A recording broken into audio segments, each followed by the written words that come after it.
네, 안녕하세요. 박윤성입니다. 대학생들의 소프트웨어 기술 창업 성공을 위한 쇼톡 세 번째입니다.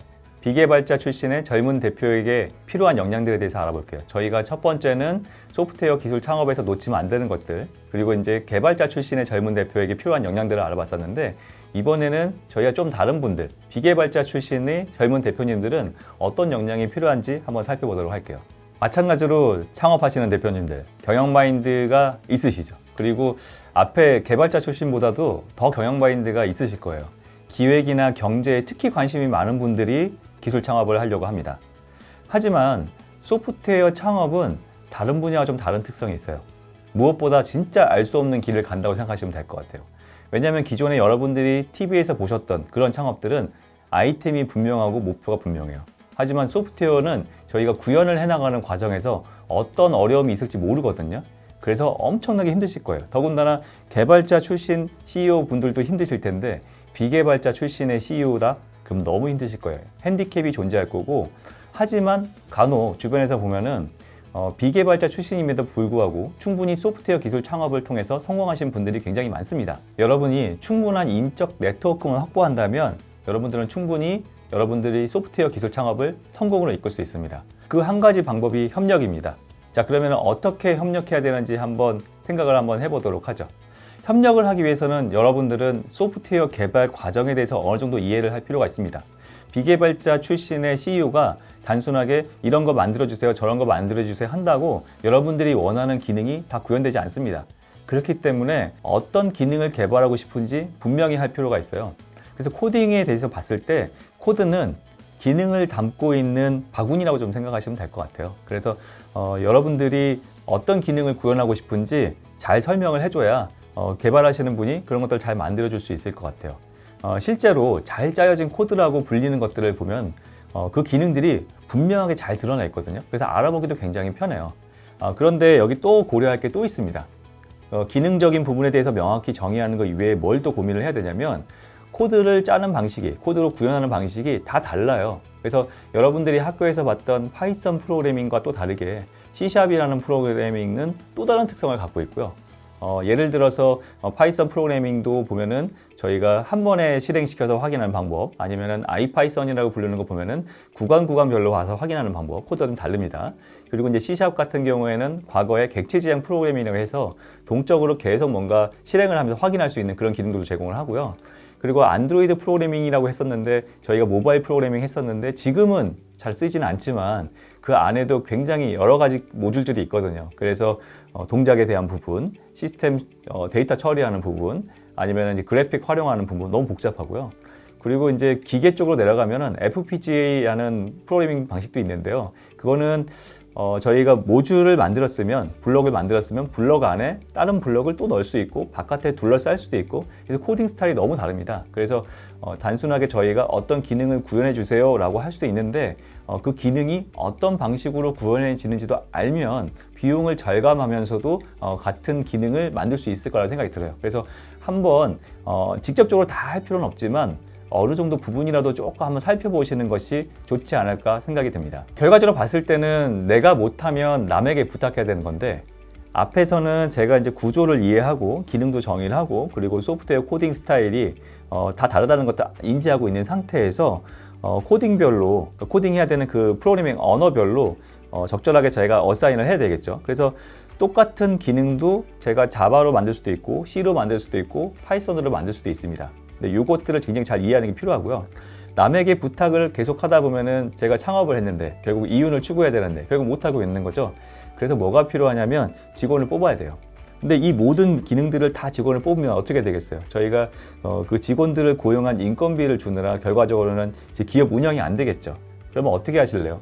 제일 중요한 핵심 모듈 또는 내가 꼭 남기고 싶은 그 부분을 구현할 수 있는 그 개발자를 중심으로 저희가 협력을 하는 게 되게 중요합니다. 지금 당장의 개발자를 구하지 못하면 그렇게 협력사를 잘 유지해야 되겠지만 혹시 개발자를 뽑을 상황이 되셨다면 개발자 뽑을 때도 조심하셔야 됩니다. 왜냐하면 개발자별로 실력, 성향, 그 다음에 모든 게 너무 다 달라요. 원하시는 것들이. 그래서 이것들을 분명히 파악을 해야 되고요. 과거에는 이제 여러 가지 프로그램들을 다 다루는 개발자들이 굉장히 많으셨는데 요즘에는 특정 분야의 개발에만 집중하시는 분들도 굉장히 많아요. 그래서 그냥 개발자를 뽑았을 경우에는 생각하시는 것과 다를 수 있거든요. 그래서 서로 이제 사이가 안 좋을 수도 있는데 저희가 개발하시는 분들을 섭외할 때는 그 개발자가 주로 다루는 분야가 뭐고 어떤 프로그램을 개발하셨고 그 프로그램에서도 아까도 얘기했지만 어떤 기능들을 개발을 했고 그 기능들이 어느 정도 수준까지 갖고 있었는지도 한번 확인해 보시는 게 굉장히 중요합니다.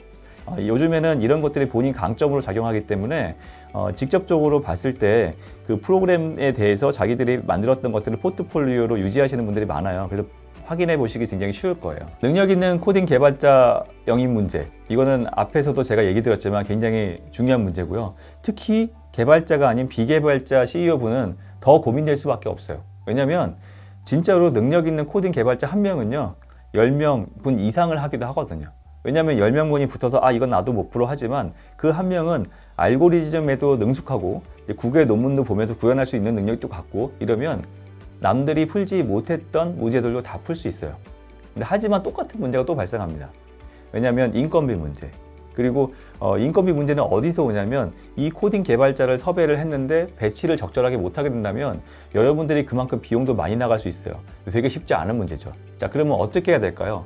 개발자는 나는 지속적으로 영입을 하고 싶은데 아니면 향후에라도 영입을 하고 싶은데 안 할 수는 없고 해야는 되고 그러면은 일반 개발자를 영입을 할 건지 아니면 고급 개발자를 영입을 할 건지 그러면 그 시기는 언제인지 궁금하시죠? 그럴 경우에는 여러분들이 지금 현재 사업 목표로 하고 있는 것 사업 계획에 대한 부분에 대해서 검토를 할 필요가 있는데요. 사업 공고에서 어느 시기에 사업 공고가 나오고 그게 어느 정도의 완료가 돼야 되는지 체계적으로 한번 살펴볼 필요가 있고요. 그 시기에서 어느 시점에 개발자를 투입을 해서 개발 과정이 진행돼야 되는지를 한번 고민을 해볼 필요가 있어요. 그리고 그 개발의 난이도도 한번 살펴볼 필요가 있거든요. 그래서 지금 시점에 이 개발자가 필요한지 아닌지 한번 확인해 주셔야 되고 지금 시점에 조금 과한 능력을 가지고 있는 개발자일 수도 있지만 이 다음 프로젝트에서 저희가 그 개발자가 필요하다면 그때는 영입을 해야 되겠죠. 그래서 여기는 정답은 없지만 여러분들 상황에 맞게 고민을 많이 해야 될 그런 부분이기도 한 것 같습니다. 마찬가지로 아까 개발자 출신 몰라는 그 비개발자 출신 분들은 기본적으로 서비스 기획이나 아니면은 무슨 경영 이런 데 굉장히 관심이 많으셔서 영업을 잘 하실 수 있을 것 같아요. 그런데 이게 생각하시는 것과 좀 다를 수 있어요. 왜냐하면 이게 그냥 보험 상품 파는 것과 좀 달라요. 물건 파는 것과 좀 달라요. 왜냐하면 지금도 저희가 전시회를 가다 보면은 저희 소프트웨어는 이렇게 돼 있고요. 이런 기능을 갖고 있고요. 이게 특장점이고요. 이런 설명을 할 수 있어야 돼요. 그래서 제가 비개발자 출신의 CEO라고 나갔는데 소프트웨어 설명 좀 해주실래요? 라고 설명을 했는데 제가 제 제품을 설명하지 못한다면 간단하게 이건 이런 기능을 하는 소프트웨어입니다 라고 설명을 할 수 있지만 이게 어떤 특징이 있는지 설명을 못한다면 그러면 고객은 여러분들의 소프트웨어를 찾지 않을 거예요. 그래서 고객에게 여러분들의 소프트웨어가 왜 중요한지 어떤 가치가 있는지 이것들을 잘 설명하려면 그만큼 비개발자 출신들도 어느 정도 그 소프트웨어에 대해서 알 필요가 있겠죠. 비개발자 출신이시다 보니까 주눅이 들었을 수도 있어요. 핸디캡이 있을 수도 있고 하지만 지금까지 얘기하신 것을 한번 생각을 해보시면 비개발자 출신도 강점이 있어요. 뭐라고 생각하세요? 여러분들은 서비스 기획에 굉장히 능합니다.